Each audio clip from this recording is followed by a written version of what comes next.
Rust free new gen design, quality जो चले सालों साल। कौरसा बात फिटिंग्स। बीते दिन दिल्ली की सड़कों पर विपक्ष के सांसदों और बड़े बड़े नेताओं ने जमकर प्रदर्शन किया। प्रदर्शन ऐसा कि पूरी तरफ चारों तरफ सिर्फ खबरों में, जहां एक तरफ राहुल गांधी दिखाई दे रहे थे तो दूसरी तरफ अखिलेश यादव, टीएमसी के कार्यकर्ता, तमाम नेता, सांसद और कई बड़े बड़े दिग्गज चेहरे।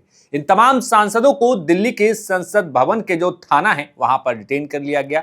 लेकिन बड़ी बात यह है कि अब एसआईआर के मुद्दे पर बिहार से लेकर दिल्ली तक की सियासत तेज हो गई है। जी हां, नमस्कार, मेरा नाम है मोहित कुशवाहा और आप देख रहे हैं द हिंदी टॉक। आज बात होगी एसआईआर के इस मुद्दे को लेकर, जहां पर विपक्ष ने बीते दिन दिल्ली की सड़कों पर प्रदर्शन किया और आज उसमें क्या कुछ आगे डेवलपमेंट हुआ। दरअसल कुछ दिन पहले राहुल गांधी ने प्रेस कॉन्फ्रेंस करते हुए वो तमाम आंकड़े दिए कि किस तरीके से हरियाणा और महाराष्ट्र के चुनाव में उन्होंने आरोप लगाया कि चुनाव आयोग ने धांधली की है। उन्होंने सीधा सीधा वोट चोर और वोट चोरी जैसे शब्दों का इस्तेमाल किया। उन्होंने तमाम आंकड़े दिए, तमाम दावे पेश किए। इसके बाद चुनाव आयोग की तरफ से कहा गया कि आप एफिडेविट साइन करके दीजिए। अब एफिडेविट साइन करने वाली बात पर समाजवादी पार्टी के जो तमाम सांसद हैं, चाहे फिर वो अखिलेश यादव हो, रामगोपाल यादव हो और तमाम सारे सांसद, उन्होंने कहा कि उत्तर प्रदेश में हुए तमाम उपचुनाव में उन्होंने लगभग 18,000 जो वोट कटे हैं या जो वोट गायब कर दिए गए उनके एफिडेविट दिए। उस पर चुनाव आयोग ने क्या कुछ कार्रवाई की, इस पर चुनाव आयोग क्यों कुछ नहीं बोलता। इन तमाम मुद्दों पर बीते दिन दिल्ली की सड़क पर जो लगातार एक सवाल खड़ा हो रहा था कि क्या इंडिया अलायंस अब एक साथ नहीं है, क्या इंडिया अलायंस अपने अपने धड़ों में, अपने अपने प्रदेशों में, अपने अपने रास्तों पर अलग अलग चल निकला है। लेकिन राहुल गांधी की एक प्रेस कॉन्फ्रेंस के बाद तो जैसे पूरा का पूरा विपक्ष और इंडिया ब्लॉक जो है एक साथ उठ खड़ा हुआ है।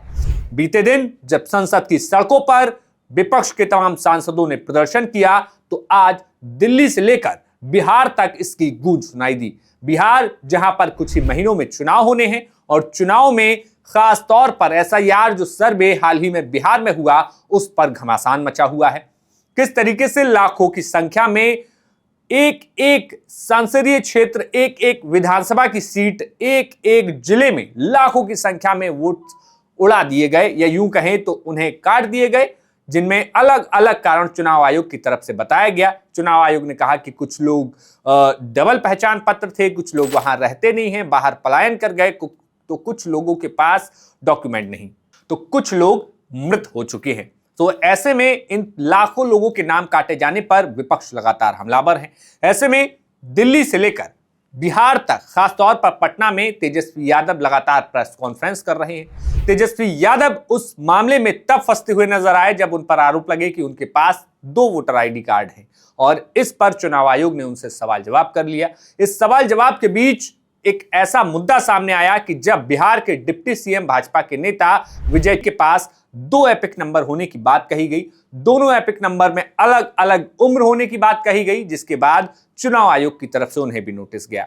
लेकिन अब इस पूरे मसले पर बिहार में सियासत तेज हो गई है। अब राहुल गांधी और विपक्ष के इन तमाम प्रदर्शनों के बीच आज जब प्रियंका गांधी से सवाल किया गया तो प्रियंका गांधी ने साफ कहा कि उनके भाई राहुल गांधी ने जो आरोप चुनाव आयोग और सरकार पर लगाए हैं वो बिल्कुल सही हैं। जो राहुल जी ने सब प्रेस कॉन्फ्रेंस में बताया कि सब फर्जी वोट लगा रखे हैं, सब नाम, पते, रिश्तेदारों के नाम सब फर्जी है। लेकिन इस पूरे मसले पर बिहार में सियासत तेज हो गई है। हमने जब इस मुद्दे पर बिहार के कांग्रेस प्रभारी कृष्णा अल्लावरू से बात की तो उन्होंने कहा कि जो चीज गलत है उसका विरोध करना बिल्कुल जरूरी है। खास तौर पर वोट चोरी के मुद्दे पर कहा कि जो सरकार वोट चोरी करके बनेगी वो जनता के काम नहीं करेगी। सुनिए क्या कुछ कृष्णा अल्लावरू ने कहा। जो प्रक्रिया गलत है उसका विरोध करना हमारा फर्ज है और ये प्रक्रिया छोटी गलती नहीं है, ये बहुत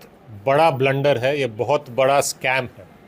इससे सबसे ज़्यादा बिहार के आम जनता को नुकसान होता है, देश के आम जनता को नुकसान होता है, इसीलिए हम इसका विरोध कर रहे हैं। नुकसान कैसे होता है?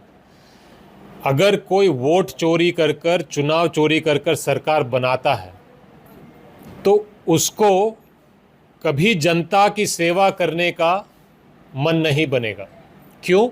क्योंकि उसको पता है कि जनता वोट डाले या ना डाले, सरकार मेरी बन रही। तो चुनाव चोरी और वोट चोरी सीधा सीधा जनता को नुकसान पहुंचाता है। और ये बात हम देश की जनता और बिहार की जनता को समझाना चाहते हैं कि अगर ये रोका नहीं गया तो जो सरकार बनेगी वो आप वोट दो या ना दो, उसके बावजूद चोरी से बनेगी। और ऐसी सरकार कभी जनता की फायदे के लिए काम करेगी ही नहीं, क्योंकि उसको फर्क ही नहीं पड़ रहा। अब जहां चुनाव आयोग और सरकार पर विपक्ष लगातार हमलावर था, तो ऐसे में सरकार की तरफ से भी तमाम नेताओं ने विपक्ष को करारा जवाब दिया। सरकार की तरफ से आज जब कॉन्स्टिट्यूशन क्लब में चल रही वोटिंग में केंद्रीय मंत्री किरेन रिजिजू पहुंचे, तो उनसे जब एसआईआर के मुद्दे पर सवाल किया गया तो उन्होंने क्या कुछ कहा वो आप सुन लीजिए। देखिए, कल ऑपोजिशन पार्टी ने प्रोटेस्ट किया, फिर हमने सोचा कि प्रोटेस्ट करने का तो राइट है, हर पार्टी हर भारतीय को किसी भी मुद्दे में प्रोटेस्ट करने का राइट है, मगर सदन में दूसरे सदस्यों का हक को छीनने का अधिकार नहीं है।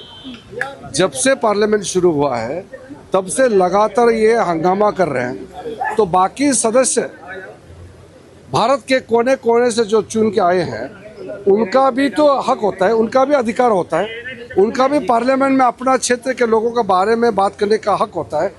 आज भी फिर से हंगामा किया, लेकिन हमने कल जैसे बताया, हमने अपना बिल को पास करने का हमने प्रक्रिया शुरू कर दिया है। आज भी जितना बिल्स पारित करना है वो हम पारित करेंगे, और जिसको सेलेक्ट कमेटी में भेजना है उसको भेजेंगे, प्रक्रिया पूरा करेंगे। हम प्रक्रिया पूरा मानते हैं, और विपक्ष का हंगामा के बावजूद भी अपने जो मेंबर्स हैं वो अपना बात रखेंगे और हम बिल को पारित करेंगे। सर, जिस तरीके से कॉन्स्टिट्यूशन क्लब में चुनाव है, तो कॉन्स्टिट्यूशन क्लब का चुनाव तो कोई राजनीति नहीं है, तो आपस का है, हमारे अपना आपस में इलेक्शन है, इसमें कोई पार्टीबाजी का मतलब ही नहीं है। तो फिलहाल बिहार की राजनीति में बस कुछ ही महीने बाकी हैं, जब तय हो जाएगा कि आखिर बिहार में क्या मुद्दे होंगे, चुनाव में किसकी हवा चलेगी और कौन जो है 2025 में बिहार विधानसभा में सरकार बनाएगा। लेकिन बड़ी बात यह है कि जिस तरीके से विपक्ष लगातार आरोप लगा रहा है, चुनाव आयोग पर दबाव बना रहा है, सरकार पर सवाल खड़े कर रहा है, तो क्या इसका कोई हल निकलेगा? क्या जनता ये सब देखते हुए कोई फैसला लेगी, या फिर इन तमाम मुद्दों का जनता पर कोई असर नहीं होगा? आपको क्या लगता है, हमें कमेंट बॉक्स में बताइए। हमारे चैनल द हिंदी टॉप को सब्सक्राइब कीजिए, फेसबुक पर लाइक कीजिए, इंस्टाग्राम पर फॉलो कीजिए और देखते रहिए द हिंदी टॉप। शुक्रिया।